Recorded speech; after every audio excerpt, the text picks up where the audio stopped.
Bonjour mes chers élèves les troisième année de collège Biof. Bonjour mes chers abonnés. Bienvenue dans cette nouvelle capsule, la séquence 4, les réponses immunitaires spécifiques. Donc, on va poser un problème. La réaction immunitaire spécifique est relativement lente. C'est le contraire de la réaction immunitaire non spécifique qu'on a déjà vue. La phagocytose, qui est très rapide, qui est non spécifique. Donc, cette réaction immunitaire qu'on va étudier aujourd'hui, parmi ses caractéristiques, elle est spécifique. Regardez. Elle est lente. Elle est assurée par des globules blancs que je vais nommer les lymphocytes. Donc voilà, ces trois caractéristiques à la différence de l'immunité non spécifique. La réaction immunitaire spécifique lente, spécifique, réalisée par des globules blancs appelés ou bien des leucocytes appelés des lymphocytes. Quel est le rôle de ces lymphocytes? Ils sont prêts à éliminer les corps étrangers. Ils sont prêts à éliminer les éléments reconnus comme étrangers. Donc, qu'est-ce qu'un élément étranger? Un corps étranger. Un corps étranger qui est reconnu par notre système immunitaire que je vais nommer les antigènes. Retenez ça. Un antigène. Un antigène, mes chers élèves, c'est un corps étranger qui, lorsqu'il entre à notre corps, il va déclencher une réaction immunitaire. Ça, c'est clair. Autre chose que vous devez savoir, il existe deux types de lymphocytes. Aujourd'hui, on va étudier un et l'autre type, je vais le laisser pour la séance prochaine, Inch'Allah. Il existe, oui, deux types de lymphocytes. Les lymphocytes B, qu'on va étudier leur rôle dans cette capsule. Et il existe les lymphocytes T. Les lymphocytes T, ces deux soldats, ils sont responsables de deux types de réactions immunitaires spécifiques. La première réaction immunitaire qu'on va attaquer aujourd'hui, c'est l'immunité spécifique humorale ou bien l'immunité spécifique qui se fait par les anticorps. Donc, retenez, immunité spécifique humorale ou bien la défense par les anticorps. Vous allez me dire, qu'est-ce que c'est les anticorps? On va expliquer tout ça. Allez-y, on commence. Pour éclaircir, pour mettre en évidence l'immunité spécifique humorale ou bien la défense par les anticorps, je vous ai ramené, mes chers élèves, des expériences. Que des expériences pour que vous n'aurez pas de problème dans l'examen régional. Donc, on va commenter, on va analyser ces expériences. Commençons par l'analyse. Donc, qu'est-ce que j'ai fait dans l'expérience 1? Je vais vous approcher. Donc, on a injecté des bacilles de diphtérie, donc des bactéries qui causent la maladie de diphtérie, qui est très dangereuse, qui est mortelle, à une souris. Qu'est-ce que vous voyez, la pauvre? Oui, la souris, il meurt. La souris, il meurt. Donc, ça, c'est l'analyse. Passons à l'expérience 2. L'expérience 2, on a injecté du sérum d'un animal guéri de la diphtérie, c'est-à-dire un animal, une souris qui a déjà attrapé la diphtérie. On a pris son sérum et on l'a injecté à cette souris-là. Après, on lui injecte des bacilles diphtériques. Qu'est-ce que vous voyez? Il survit. Vous allez me poser la question. Là, on a injecté des bacilles diphtériques. Il meurt. Là, il ne meurt pas. Point d'interrogation. Ne craignez rien, mes chers élèves. On va expliquer tout. L'expérience 3. On a injecté du sérum d'un animal qui n'a jamais eu la diphtérie. On a injecté des bacilles diphtériques. Il meurt. Quatrième expérience. On a injecté à notre souris, un sérum d'un animal qui est guéri de la diphtérie. Et on a injecté des bacilles tétaniques. Regardez, des bacilles tétaniques. Des bacilles tétaniques, vous connaissez, ça veut dire quoi les bacilles tétaniques? Bactéries de tétanos, qui causent la maladie de tétanos, qui est aussi dangereuse. Qu'est-ce qu'on observe? La mort de la souris. Donc, finito. Maintenant, qu'est-ce qu'on a fait? On a analysé. C'est-à-dire, ce que vous observez, vous essayez de le décrire de manière simple. Eh bien, passons aux choses sérieuses maintenant. On doit expliquer. on doit expliquer pourquoi l'injection des bacilles diphtériques, il provoque la mort de la souris. Oui, l'injection des bacilles diphtériques, il provoque la mort de la souris parce que c'est un antigène mortel, parce que la souris, il meurt à cause de la toxine diphtérique. La souris, il n'est pas immunisé contre la diphtérie. C'est l'explication que je peux présenter. Lorsque je passe à l'expérience 2, pourquoi la souris, il survit malgré que je lui ai injecté des bacilles diphtériques?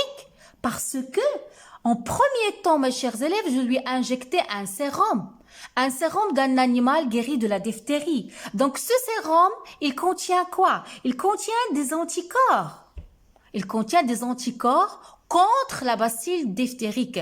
C'est-à-dire que la souris, il survit car on lui a injecté le sérum. C'est-à-dire que la souris, il est immunisé, il a acquis une immunité contre la diphtérie à travers les anticorps qui se trouvent dans le sérum. Pour 3, la seule explication, le sérum qu'on a injecté ne contient pas des anticorps contre la diphtérie. Du fait, la souris, il va mourir. Petit 4, je lui ai injecté un sérum d'un animal guéri de la diphtérie. C'est-à-dire, dans ce sérum, il y a quoi? Il y a des anticorps qui sont dirigés contre la diphtérie, contre la toxine de la diphtérie, et non pas contre les bacilles tétaniques. D'où la caractéristique de l'immunité humorale, la caractéristique de la défense par les anticorps, c'est la spécificité. C'est-à-dire, chaque antigène a son anticorps spécifique. Mes chers élèves, on se pose la question comment se fait le mécanisme de l'immunité spécifique humorale ou bien l'immunité, la défense par les anticorps. Donc, je vais expliquer ça tout de suite. Le système immunitaire, il dispose de plusieurs catégories de lymphocytes. Vous devez connaître ça. Il y en a les lymphocytes B, il y en a les lymphocytes T. Mais concernant notre immunité spécifique humorale, il y a intervention des lymphocytes B. Donc, retenez ça. Des lymphocytes B. Chaque catégorie, c'est-à-dire chaque catégorie de lymphocytes, que ce soit B ou bien que ce soit T, chaque catégorie, elle est capable de se lier, de reconnaître un antigène spécifique grâce à des protéines, comme vous voyez, grâce à des protéines ancrées dans la membrane plasmique appelées anticorps membranaires. C'est-à-dire, lorsque l'antigène, il entre dans notre corps, c'est-à-dire le corps étranger, il entre dans notre corps, il sera reconnu par des protéines membranaires plasmiques, des anticorps membranaires. Donc, comme vous voyez, ici, dans cette photo-là, regardez mes chers élèves, voilà. Ça, c'est lymphocyte B. Lymphocyte B, il va reconnaître l'antigène. Ici, comme vous voyez, on a une bactérie qui n'est pas encore reconnue par les lymphocytes B. Sur la paroi, la membrane des anticorps, comme vous voyez, il y en a quoi? Il y a des anticorps. Regardez. Ça, c'est la forme d'anticorps. On a dit qu'il a la forme Y. Donc, une fois que la bactérie sera reconnue, donc, il sera fixé, comme vous voyez, on a un site de fixation de l'antigène. Il sera fixé et on aura formation de ce que j'appelle un complexe, c'est la photo B, un complexe antigène-anticorps. Vous voyez? Donc, l'antigène, il est englobé ici. De cette manière-là, ça facilite la tâche au phagocytose. Donc, les anticorps, comme vous voyez, ce sont des agents effecteurs dans la réponse spécifique humorale. Donc, retenez, dans la réponse spécifique humorale, il y a intervention des anticorps. Qu'ils seront sécrétés par quoi? Qu'ils seront sécrétés par les lymphocytes B. Parce que, suite au contact avec un antigène spécifique, une fois qu'il y aura la reconnaissance et le contact avec l'antigène spécifique, les lymphocytes B, il devient actif Ils seront excités, ils vont se multiplier, ils vont se proliférer et se transforment, ils sécrètent les anticorps qui circulent dans le sang et la lave. Donc c'est ça le processus. Pénétration de l'antigène, pénétration du corps étranger, il sera reconnu par les lymphocytes B. Les lymphocytes B vont se multiplier, ils vont sécréter des anticorps, comme vous voyez. Ces anticorps, ils vont se fixer sur l'antigène pour former ce que j'appelle le complexe antigène-anticorps. OK? Donc là, petit a, le titre, regardez, c'est un lymphocyte B au début d'activation. Petit b, ça montre le schéma de antigène-anticorps, c'est-à-dire la formation du complexe antigène-anticorps qui a pour effet de rendre l'antigène inoffensif. OK?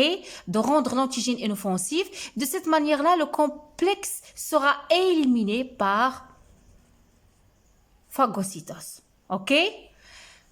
La courbe C, je vais pas la détailler aujourd'hui parce que je vais consacrer une capsule à cette courbe-là. Ce que vous devez retenir concernant cette courbe, des choses. Lorsqu'on veut analyser une courbe, je vais détailler ça dans les prochaines capsules, Inch'Allah. Qu'est-ce qu'elle représente cette courbe, mes chers élèves? Elle représente la variation, elle représente l'évolution de quoi? Du taux de l'anticorps, d'anticorps dans le sang, en fonction du temps. OK? La variation du taux d'anticorps dans le sang en fonction du temps. Suite à quoi? À deux contacts. Premier contact avec l'antigène et deuxième contact avec l'antigène. Qu'est-ce que vous voyez? Pendant le premier contact de l'antigène, le premier contact, الاتصال الأول مع المضاد الأجنات أو مولد المضاد.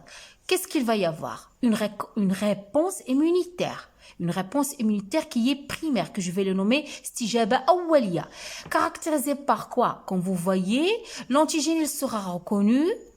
Suite au contact avec cet antigène spécifique, les lymphocytes B, ils vont devenir actifs, ils vont se multiplier, ils vont se proliférer et se transformer et sécrètent quoi? Des anticorps. Mais le taux de ces anticorps sécrétés en premier contact, il est très faible. Si je le compare au second contact. Donc, le deuxième contact avec l'antigène, comme vous voyez, la réponse ici, il y a un laps de temps. C'est-à-dire, c'est pas une réponse tout à fait immédiate, rapide. Ça prend du temps. Le fait de reconnaître, le fait que les lymphocytes B seront activés, seront excités, puis ils vont se multiplier, puis ils vont produire. Tout ça, ça prend du temps. Mais ici, au deuxième contact avec l'antigène, comme vous voyez, comment la réaction elle est rapide. Et la synthèse des anticorps, suite au deuxième contact, elle est très élevée. Le corps, il synthétise une très grande quantité d'anticorps. Donc là, j'ai analysé avec vous. Je vais laisser l'explication à la capsule prochaine, Inch'Allah.